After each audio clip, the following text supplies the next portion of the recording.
Chinese economy and into this. Traders and economists around the world are looking for Terjadinya resiko penambatan ekonomi global.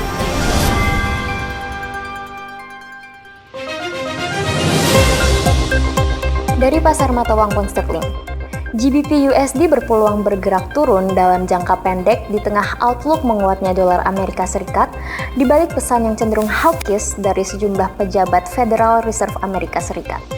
Namun penurunan masih terbatas seiring dengan terjaganya prospek kenaikan suku bunga lebih lanjut oleh Bank of England. Dari sejumlah pejabat Fed seperti Presiden Fed St. Louis, James Bullard mengatakan bahwa suku bunga harus naik lebih lanjut untuk memastikan bahwa tekanan inflasi berkurang. Sementara itu, Presiden Fed Cleveland, Loretta Mester, memuji tindakan Fed untuk mengendalikan inflasi. Namun penurunan GBP USD dapat terbatas seiring terjaganya prospek kenaikan suku bunga oleh BOE karena data inflasi Inggris masih dianggap tinggi. Angka inflasi Inggris tahunan terkoreksi berkisar pada 10,5% pada bulan Desember. Namun untuk pembacaan inti masih tetap di level 6,3%, yang dimana ini merupakan 3 kali lebih besar dari target BOE 2%.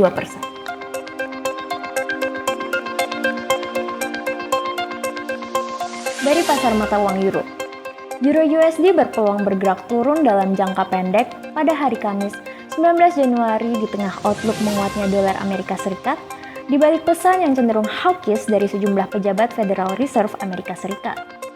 Namun penurunan dapat dibatasi jika pasar dapat mempertimbangkan pesan Christine Lagarde selaku Presiden European Central Bank. Dari pembuat kebijakan ECB, Francois Villeroy de Gahau, mengatakan bahwa terlalu dini untuk berspekulasi tentang apa yang akan mereka lakukan pada bulan Maret nanti. Perkataannya dipandang dapat mengimbangi spekulasi bahwa ECB akan menaikkan suku bunga sebesar 25 BPS di bulan Maret. Dari pasar logam mulia emas, harga emas nampak turun di awal sesi Kamis 19 Januari karena tertekan oleh naiknya nilai imbal dari hasil surat berharga pemerintah Amerika Serikat. Setelah kabar dukungan dari dua pejabat Federal Open Market selesai untuk menaikkan suku bunga acuan The Federal Reserve, nampaknya dolar Amerika Serikat sempat menguat.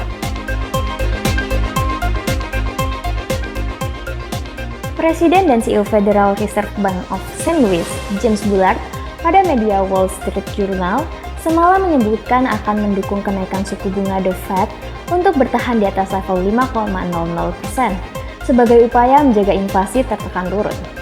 Hal senada juga diucapkan oleh Presiden of the Federal Reserve Bank of Cleveland, Loretta Mester, yang mendukung suku bunga The Fed untuk naik di atas level 5,00%. Sementara itu, Gubernur The Fed, Jerome Powell, sebelumnya sempat mengisukan hanya akan menaikkan suku bunga acuan sebesar 0,25% pada pertemuan bulan Februari mendatang, setelah di tahun lalu menaikkan suku bunga sebesar 4,25% dengan kenaikan 0,75% sejak bulan Juli sebanyak 4 kali berturut-turut.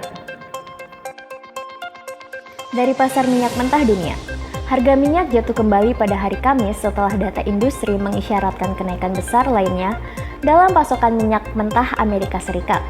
Sementara itu, data ekonomi yang lemah dan potensi kenaikan suku bunga menimbulkan kekhawatiran yang berkembang atas resesi yang membayangi.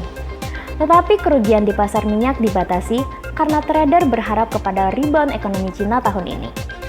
Laporan dari Organisasi Negara Pengekspor Minyak dan Badan Energi Internasional mengatakan bahwa permintaan minyak mentah akan mencapai titik tertinggi pada tahun ini dengan didukung oleh pemulihan Cina. Data dari American Petroleum Institute menunjukkan cadangan minyak Amerika Serikat meningkat hingga 7,6 juta barel pekan lalu. Hal ini berbeda dari ekspektasi untuk penurunan selama 2 minggu berturut-turut. Sekian Breaking Finance Gossip News pada pekan ini. Tetap selalu ikuti perkembangan dunia up-to-date lainnya di setiap akun sosial media dan YouTube kami. Laba Academy, akademi dan komunitas pendidikan dunia trading.